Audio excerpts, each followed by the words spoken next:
Hi there. In this presentation, we're going to cover a wide range of different app, portal, and general tech exporting opportunities for your business.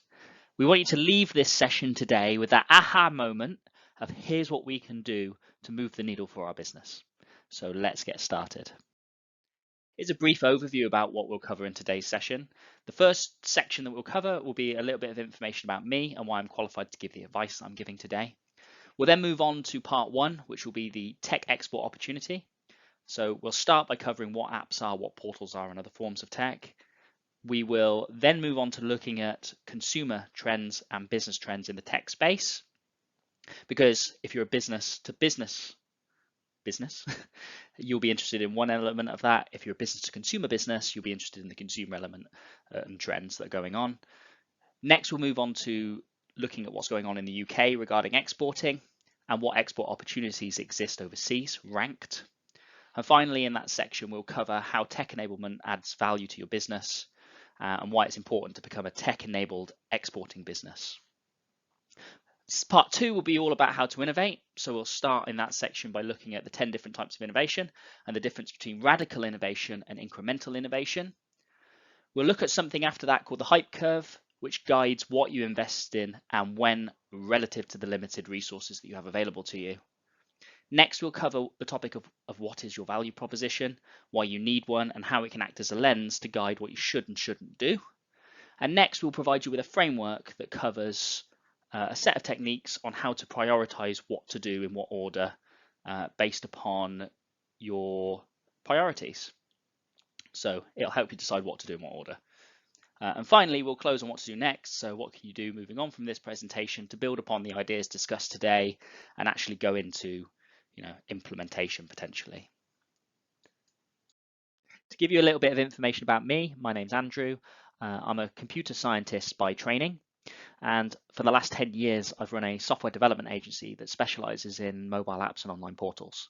So I've had a lot of experience in helping businesses and advising businesses on things that they can do to deliver a competitive advantage. Obviously, that's quite relevant in the world of exporting because different exporting opportunities exist globally, and technology is a really great way of being able to leverage that opportunity.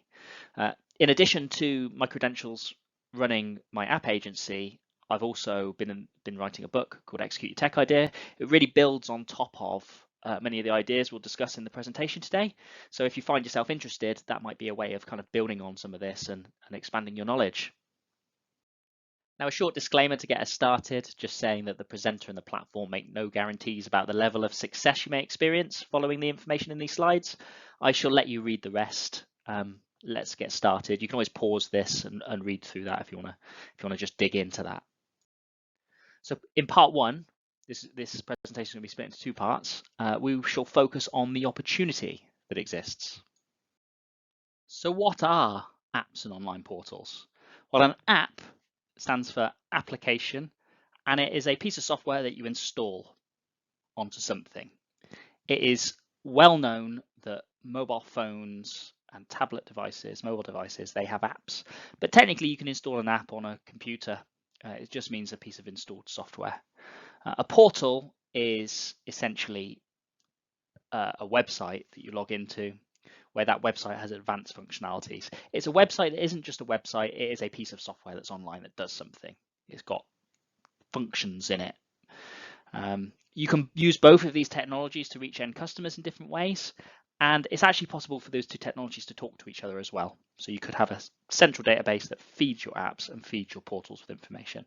They enable new ways of working, they enable you to automate business processes, and they enable you to improve user experience. And quite often, they are a driver for innovation. And if you ever hear the term software as a service product, that is just a form of online portal, really, where whatever the functions of that online portal are, they're stuff that you provide to customers to pay for access to, really. So it's a piece of software that you provide online, often via a paywall of some kind.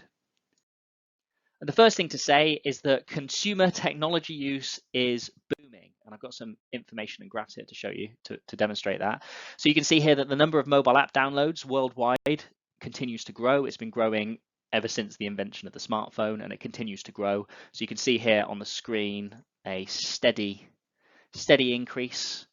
That's 7.9 billion people globally that are downloading 230 billion of apps. So that's 20 apps per person. And what it really demonstrates is that people do expect there to be an app for that famous Apple slogan. And you want to be asking yourself, if you don't have an app for that and your competitors do, what do you do? Because they're going to be competing on these platforms, reaching your customers potentially. So it's not only an opportunity, but it's also a threat for your business if you're not also leveraging this. So let's look briefly now at the rise of IoT, which is the Internet of Things. The Internet of Things is the idea that everything around you, whether it's your lights, your dishwasher, your television, is connected to the internet to deliver some value to that service. And you're seeing it everywhere probably. You know, if you go down to the local shops, you'll find lots of hardware and devices that never used to connect to the internet but do today.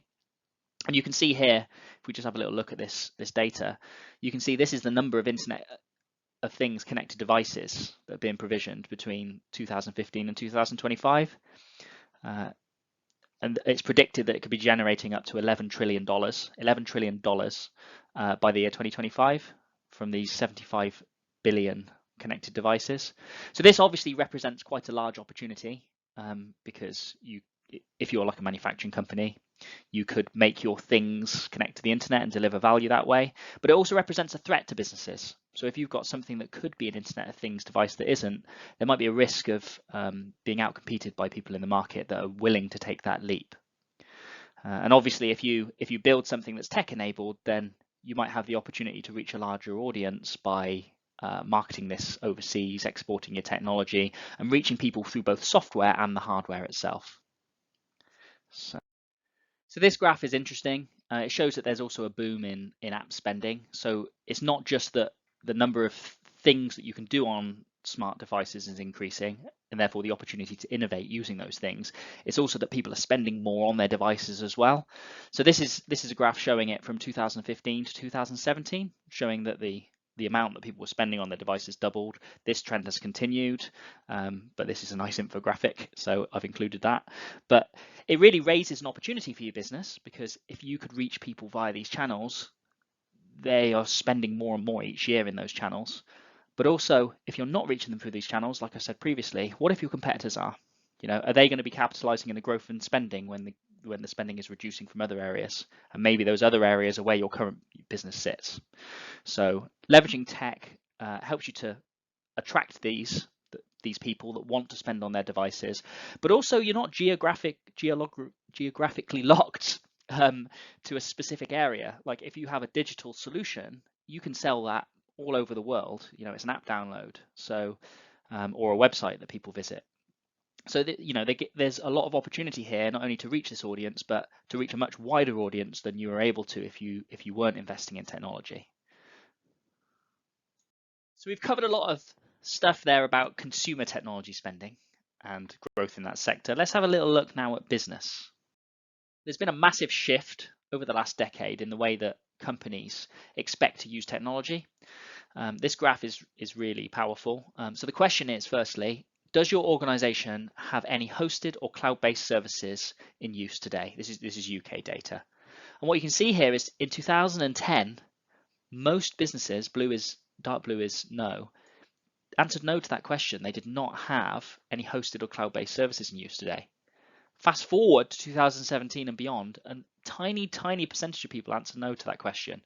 Businesses expect cloud-based solutions to their problems. So if you're a business that goes after other businesses in terms of they're your marketplace and they're your customers, if you do not have online services to reach them, you are falling into the trap of being one of these. You're falling into the trap of this 12% potentially. You know, the opportunities here are massive, and the threats are also massive. If you're not reaching people in these ways, other people will be.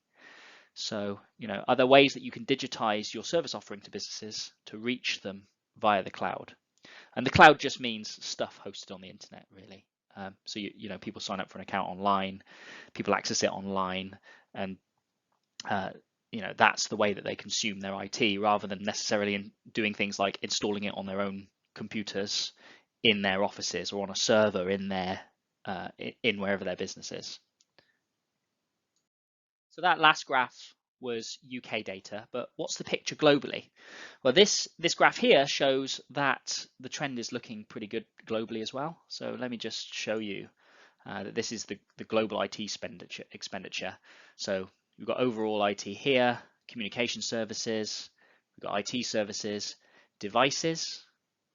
So you can see here 2021 is this one, 2022 is this one. So devices has actually gone down there. But what you can see here, and this is the bit I want you to be particularly interested in, that is enterprise software. So this is the cloud services model again right there. And you can see there 2022 up. So, and this is globally. So these opportunities exist everywhere.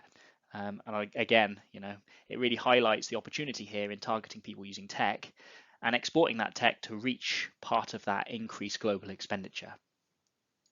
So what does the picture look like in the UK for companies in the UK that are exporting their tech overseas?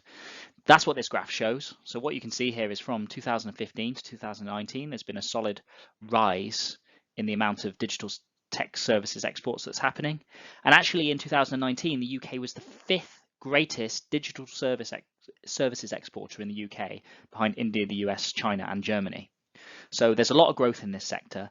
And even this dip is an interesting thing to look at, because it's believed that this dip is actually not as bad as it seems, because around this period there was an increase in the amount of inwards investment into the UK for these things, and it's believed that this dip has happened because the companies that have had that investment are more in a phase of product forming and R&D and that kind of activity, and the growth will come later.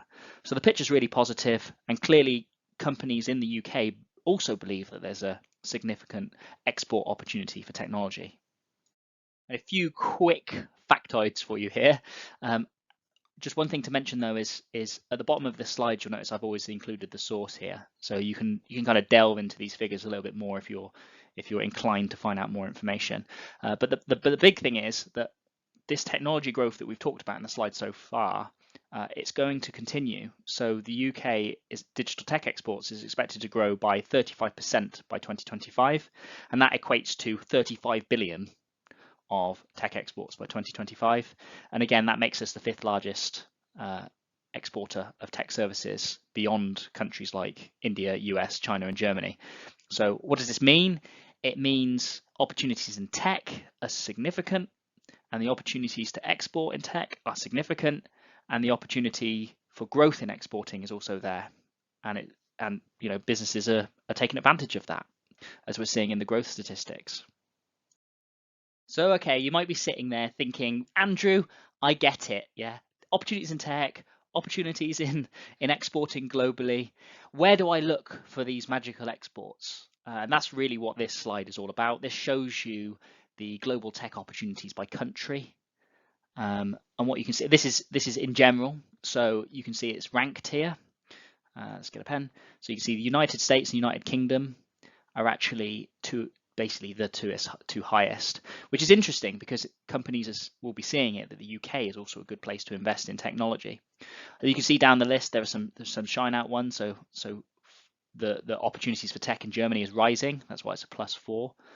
So a country that's a 0 doesn't mean that it's not got opportunities. It's just whether the opportunities are rising between 2019 and 2020. Every single one on this list represents a good opportunity for tech investment. So you can see there's some really big rising stars in here. So you've got like Estonia +2, you've got China +13, you've got Brazil +17, you've got Singapore +5. When you think to the UK and its financial services hub and the similarities with Singapore, makes you go, you can see why this one might be particularly well aligned with the UK. But actually, I read something deeper into this list, and that is that the UK is really high up on that list. Now, what does that mean? It means that actually, if you're in the UK, there's an opportunity for tech investment in the UK that you can then expand into global markets afterwards.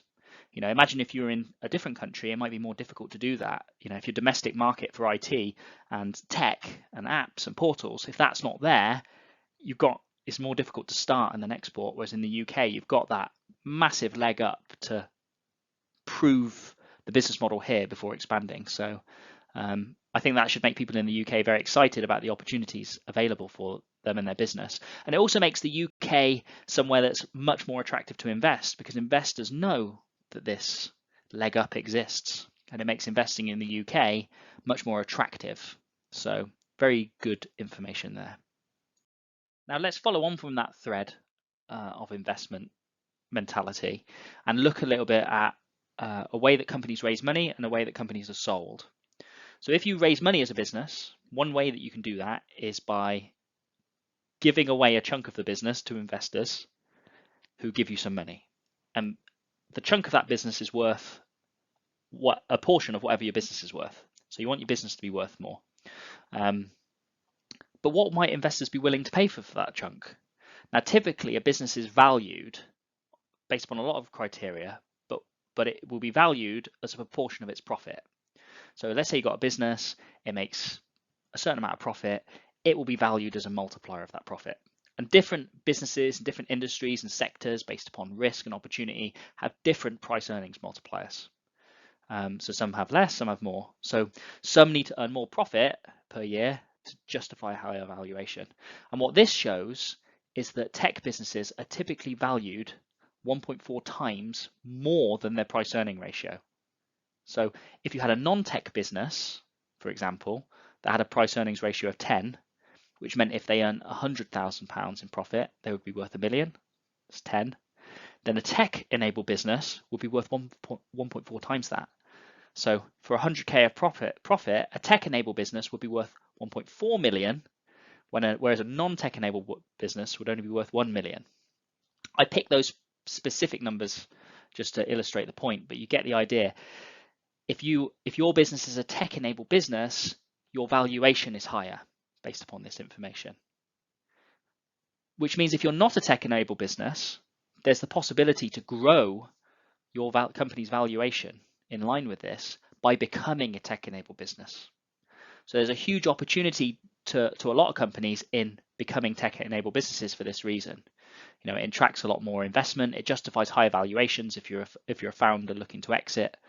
And it just gives another really compelling reason as to why you should be looking to invest in technology. And also another thing to add is often businesses that are globally focused versus domestically focused can command a higher price earnings ratio as well. So these things can have a compounding effect on one another. So before we move on to part 2, what are the key takeaways from part 1? Well, firstly, there are huge opportunities in tech, and tech enables domestic businesses, i.e. businesses that focus on one country, to go global and reach a higher audience. This larger audience can increase investment interest, making the company more valuable, but also meaning there's additional opportunities overseas. And this means that tech businesses justify higher valuations.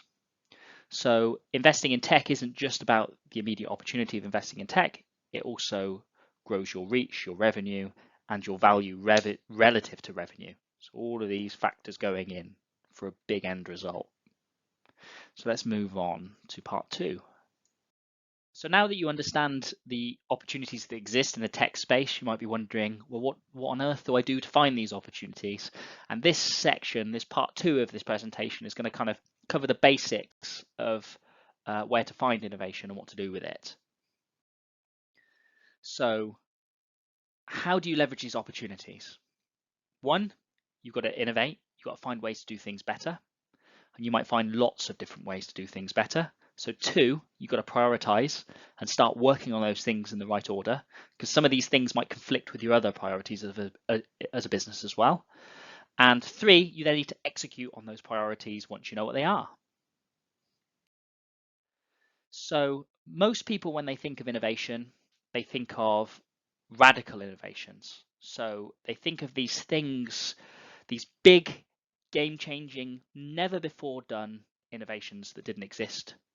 And they think, how do I find that bluebird, unbelievable opportunity? But those aren't the only form of innovations. So these are the forms of radical ones. Those aren't the only forms of innovations. And actually, most innovations in business come from this other side of the coin, which is incremental innovations. And incremental innovations are the small little things that you can do to make something better. And what you find is actually there's so much opportunity here, because you don't just need to reflect on what's game changing to find opportunities. You can reflect on what you're currently doing and how to do them better to find opportunities. There's a famous case study of in the Olympics when the British cycling team they won loads of gold medals, and they asked the head coach at the time, like, how did you achieve this? And what they did is they looked at the athletes and what they were doing, and they said, okay, how can we improve this little thing by 5%? You know, how can we improve their stamina by 2%? How can we improve the aerodynamics of the bike by 1%? And ultimately, it was the accumulation of all of those things that led to a massive improvement in performance overall that resulted in them doing so well at that Olympic Games. And the same could apply to your business. You know, all of these little incremental improvements all over the place stack up to mean one large, overwhelming improvement. And you know, if you improve in enough areas over time and you make small incremental improvements over time, then that can result in growth over the years. And you want to try to build a culture in your organization of trying to find these incremental innovations. To give you an idea of a radical innovation, you could say something like GPS, you know, the global positioning satellites that didn't exist before they were deployed. And once they were deployed and people could have access to them, the technologies that could now exist, like sat navs and things like that, become unlocked loads of innovation. That's more of a radical. Innovation would be more incremental. So once the sat nav existed, you know, better sat navs come out. You know, you get ones that are connected to the internet all the time, where the map's always updated. That would be like an incremental innovation. So what types of innovation exist? Well, there are 10 types of innovation, and this model of the 10 innovation types comes from from Deloitte, the Dublin 10 types of innovation. And these are all the areas in your business where you can innovate, essentially. And this comes from like over 30 years worth of research. Really interesting. There's a whole book on this, actually. So definitely worth a read. Different to my book, but definitely worth a read. So let me just run through them quickly. The first one is revenue model. So how do you make money? So you might have your bill, the way you bill customers. You might charge people a one-off fee. You might charge people a recurring subscription model. You might leverage in-app payments versus cut. There's all these different ways that you can make money. Those are what the revenue models are. You've got, in fact, how you charge customers, you could argue, is engagement. Networks. So how do you connect and network with others to build value? And this can include things like partnerships and strategic partnerships. You've got your business structure. So that might be things like your governance, how your people structured, what's your management hierarchy look like, what does that mean for the way that your business is run, and the motivations of your team and the capabilities of your team. Might even impact things like hiring and the resources available to you. You've got stuff like business process. So the way that you do things. I'm a particular fan of process, because I think, you know, whenever you have a challenge in your business or something that doesn't quite go according to plan, you know, the first thing to turn to is whether there's a process to fix that. So I'm a big process man. I like process, and process also relates very heavily to like internal tools and portals and things. So we like process. Your value proposition. So what value is it that you're bringing to customers, and what's their sort of feelings towards that value? You know, if you can deliver more value to your customers somehow and communicate that well, that's a really great way to innovate. You've got ecosystem. So an ecosystem is where the value of different products and services in your business adds to the whole. Apple's a really good example of this. You know, you have the iPhone, you got the watch, you got the music services, you got, you know, and if you're bought into the Apple infrastructure, you kind of, you know, you buy everything in the Apple infrastructure because it all feels interconnected and part of it, and you have this whole culture around it. But the same thing can happen with any business. You know, you might have a suite of products that together add value, but when you put them together, wow, that's, you know, really compelling offering there. Service and level of service. So how can you deliver a higher quality service to customers? Obviously, in person, you could imagine at a restaurant, somebody, you know, you have a particularly good experience with the serving staff, but with an app, you can imagine it as well. Like, oh, I really enjoyed the way that let me know what was happening and when. You know, that's part of the customer journey, and that's part of what we mean by service. Channel, so you can innovate through the way that you go to market as well. So how do you reach your customers? Do I reach them through ads? Do I reach them through face to face, going out into the street? Do I do something really clever to meet them? These are all, you could be innovative in the way that you reach them. These are all forms of innovation.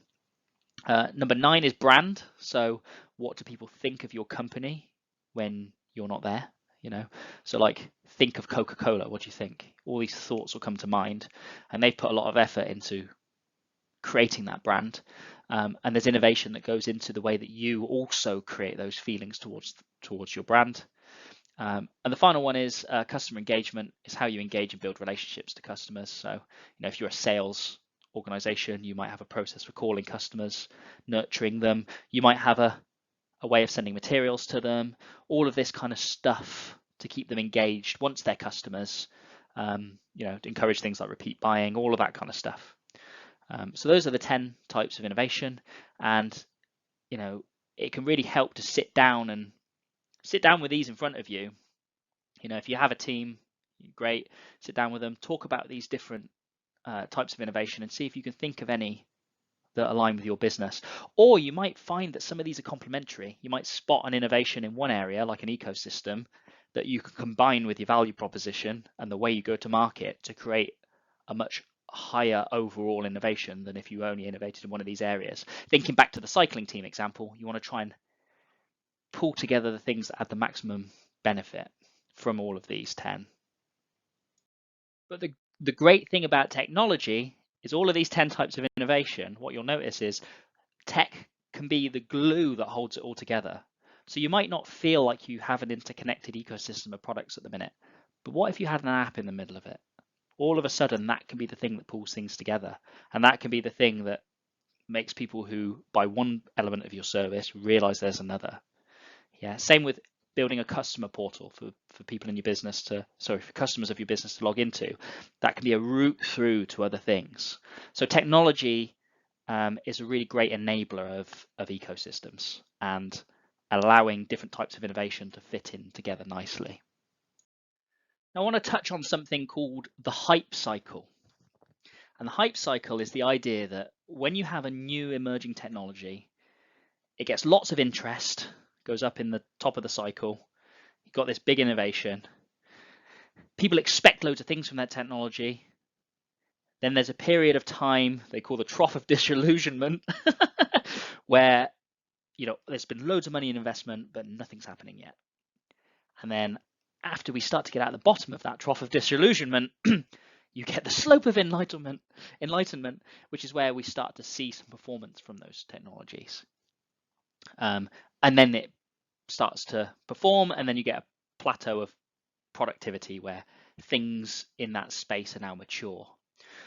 So it's an interesting graph to be aware of. And actually, I've just picked one hype cycle here. This is the Gartner hype cycle for digital commerce, but they do research on all different industries, and you can find this hype cycle for all different types of business, of all different types of sector of business. And what's interesting about it is you can imagine business technologies that are at the top of this list or down here. These are things where it's likely going to be a while before those innovations are ready to be commercialized. And you can see here that these dark blue ones are all 5 to 10 years before they start to get over here to when this plateau will be reached. So if you were if you work for a big business and you're looking for opportunities for 10 years time to secure your market position, you might invest in some of these now, accept that it's going to be a long time before you have a return on them, but get established in that space as a competitive advantage. If you don't have that luxury of resources to do that, then you might instead pick innovations that are over here in the list. Yeah, so you might pick things that are very close to their upwards trajectory. So it's good to understand that this curve exists, because if you don't know that it exists, you might see an emerging new technology, think we got to do that as a business, but you might not realize that the hype curve of that means that this ain't ready for 10 years. And can you unless you've got loads of capitalization or inwards investment, you might not actually be able to it might be a big waste of money if you started to invest in that technology now when you won't be ready, or you might blow all your resources. The slope of enlightenment where this thing starts to become productive is over here, and you just don't have the money to reach it. Let's say you're a startup, for example, looking to invest over here in Emotion AI. Emotion AI is 10 years away. So you might raise a round of money. We're going to do Emotion AI. You might be really, really good at what you do. You haven't got the capitalization to actually survive as a business because it's too far away. So if you're an established business, quite often there's a game to play in juggling these and finding the ones that work for you and are the right balance of risk and investment of time. So I just wanted you to be aware of this. I'd recommend you do a Google search Gartner hype curve for whatever sector you're in, and that you'll probably find one. They also offer reports that you can buy should your hype curve not be available. It might be behind a paywall, but very, very useful to know this exists. So this slide is really focused around where to start for looking for specifically technology opportunities. So I think there's 4 main places to look if you're looking for ways to leverage technology to innovate. One of which is your customers. How can you add value to them? Is there any way that these 10 types can apply to your customers? The next is your business objectives. If you have existing business objectives, you might think, well, are there ways that our technology can meet those objectives? Are there ways that these 10 types can feed in to those objectives? Can we use them together in some way? The next one is your day-to-day pain. So maybe something's happening that you don't like. Maybe something's not as profitable as it could be. Maybe something's falling through the cracks. Maybe technology is a way to patch those holes and stop those problems from happening. But 4 is what are you doing already? So what works already? You might have an existing business that's got non-tech elements of it. Well, is there a way that we can use technology in those to double down on the performance that we're already getting, or to take the performance that we're already getting and expand it? This is where exporting opportunities really become apparent. It's like, well, we've done this for a UK market. Can we use technology to do this globally? How might that look? So these are the 4 ways that I would be reviewing to consider whether technology can make a difference and move the needle for you. Just remember, always consider the 10 types of innovation for each one of these sectors. So the Doblin 10 types referenced your value proposition as an area that you can innovate in. So just to summarize, the value proposition is what you say to customers is the value that they're going to get from using your product or service. Okay, so if you've got a value proposition, that's a way that you can innovate. You might reach customers in a new way and make them and offer more value to them. But actually, I think it's more than that. And I think that your value proposition should be a lens for which you focus down on whatever it is that you're going to do. And that's because I think whatever your innovations are, you've always got to reflect on your value proposition to decide if you do them. So not all types of innovation are appropriate for you and your business and your brand and the value that your customers expect from you. As an example, there are brands of phone out there that compete in the market by being the cheapest possible phone.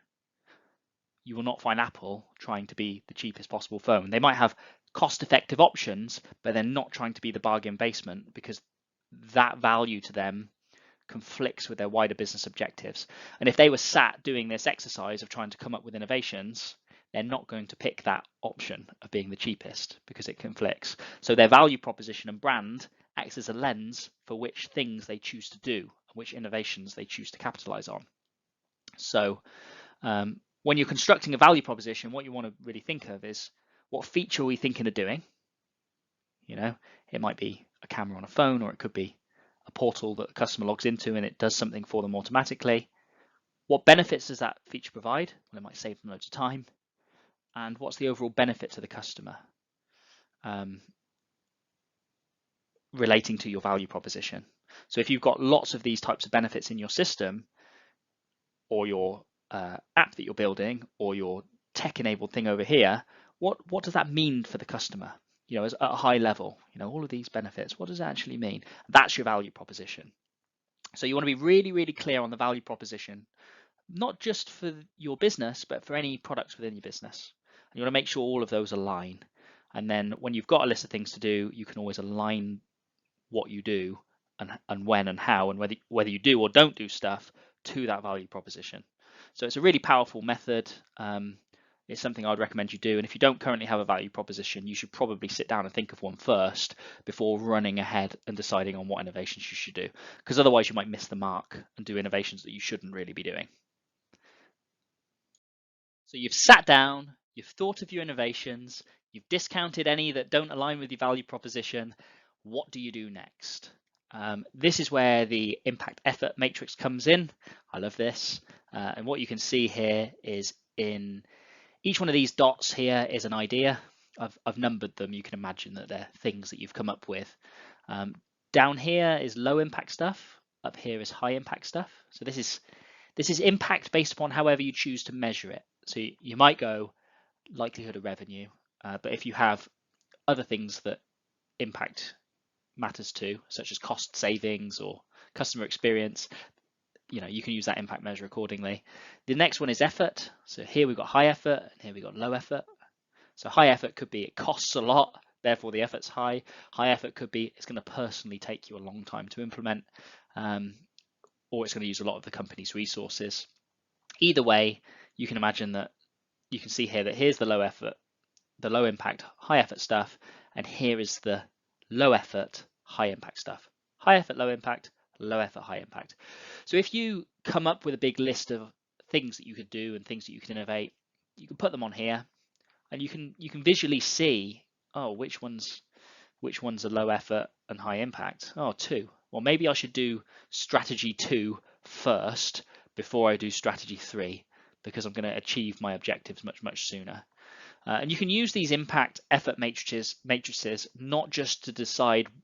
You might decide at a high level, this is the innovation I'm going to do. We're going to build an internet connected thing and an app that controls it. That might be one opportunity for an innovation, and you might have loads of those. But you can also use the impact effort matrix to narrow down on the things you build in an innovation once you've identified it. So let's say this internet enabled thing, well, what features do we put in it today? You might list those, plot them on the impact effort matrix, and use that to prioritize what you build first.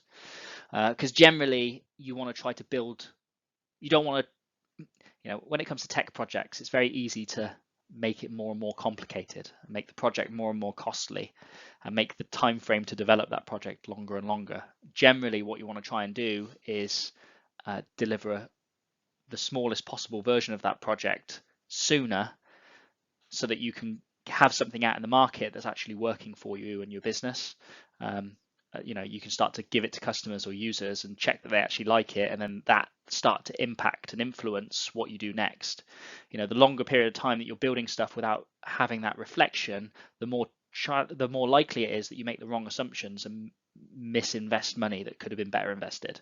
So it's a fine balance deciding how much you deliver for your first version versus defer to future versions. And these impact effort matrices really help you to decide what to do in what order, because if you're being a mature business person, there should always be some prioritization. It's unlikely you'll be able to do everything now. There's always going to be some implication to making your project bigger. So once you've put things on here, just make sure you have a cursory reflection on your value proposition and discount any items on here that you don't think are compatible.